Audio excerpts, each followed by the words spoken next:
ඒ වගේම දශක ගානක් 7ක් 8ක් තිස්සේ අපේ රටේ ජනතාව රට සංවර්ධනය කරන්න බාර දුන්න නායකයෝ ඒ කාර්ය හරියට ඉෂ්ට කරපු නැති හින්දා. එහෙම වුණා නම් නිදහස ගන්නකොට ජපානයේ ළඟ හිටපු රටක් වෙච්ච අපි අද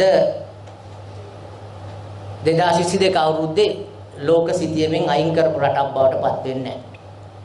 බංකොලොත් වෙච්ච රටක් බවට පත් වෙන්නේ නැහැ.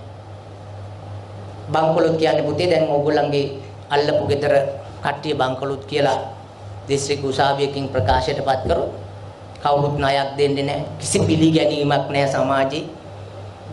කොන් කරලා දාපු රටක් ලෝකේ. දැල්ලපු ගෙදර කට්ටිය ඒ වගේ නම් අන්න ඒක තමයි බංකොලොත් කියන්නේ. යාචක තත්ත්වයටපත් වෙච්ච. සමාජ පිළිගැනීමක් නැති, කිසි විශ්වාසයක් නැති, කවුරුත් විශ්වාස කරන්නේ නැහැ. බොරුකාරයෝ ඉන්න අභිමානයක් නැති රටක් බවට අපි 2022 අවුරුද්දේදී ප්‍රකාශයටපත් කරා.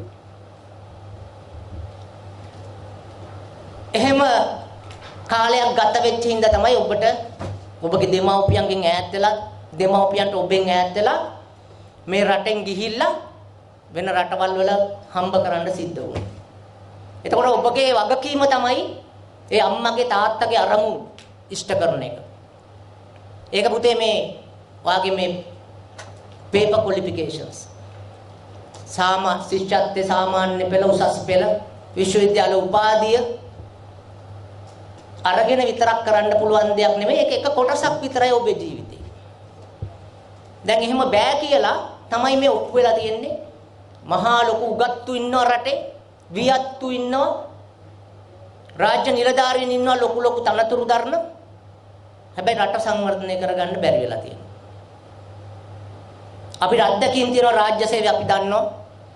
ලොකු තනතුරු තිබ්බට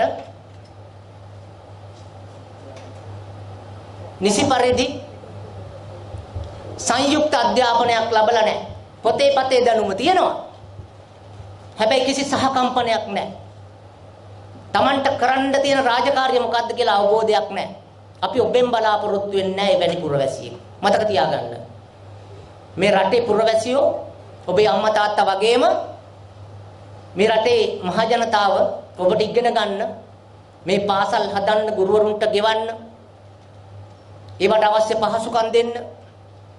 මේ රටේ හැම මිනිසෙක්ම තමන් බොන තේකෙන්, කන බනිස් ගෙඩියෙන්, කන බත් ඇටෙන්, පරිප්පු ඇටෙන් ගානක් අයින් කරනවා. බද්දු හැටියට අයින් කරන්නේ වුණා. ඒ බද්දෙන් තමයි ඔබට මේ සියලු පහසුකම් සපයන්නේ. එතකොට ඔබට ලොකු මහත් වෙලා රජේ හරි පෞද්ගලික අංශේ කමන්නේ.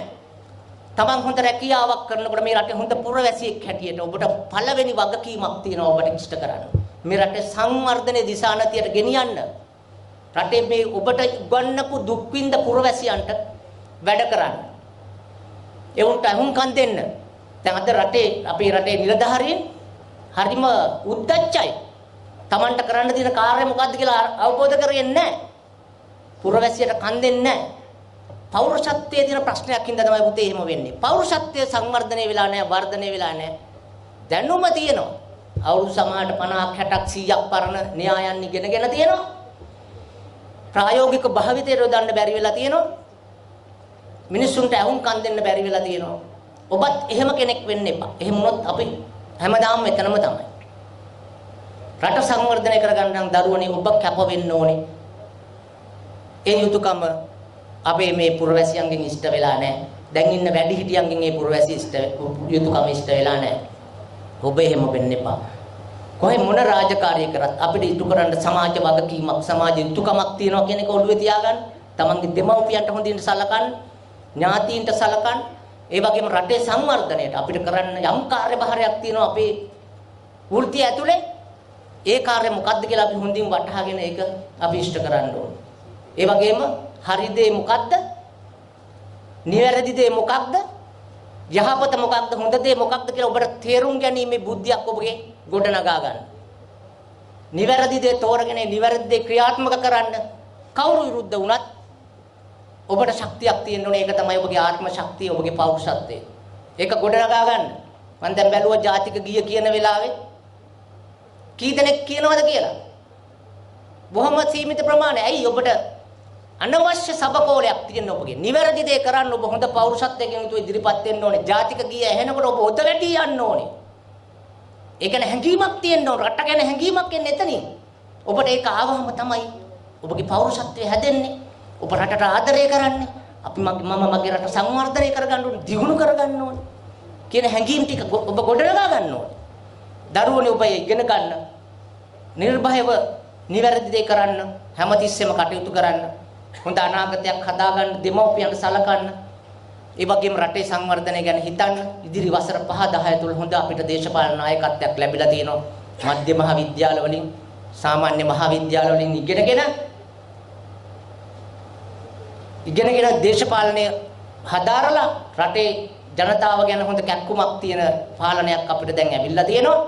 අපේ සාමාන්‍ය පන්තියේ මහ ජනතාවගේ මේකත් එක්ක එකතු වෙලා අපි අපේ රට සංවර්ධනය කරලා ගෙනියන්න ඕනේ. එහෙම වුණොත් තමයි හෙට දවසේ ඔබට සුවපහසු ජීවිතයක් ගත කරන්න පුළුවන් වෙන්නේ. ලෝකෙ මිනිස්සු දියුණු රටවල් වල බොහොම සුවපහසු ජීවිත ගත කරනවා.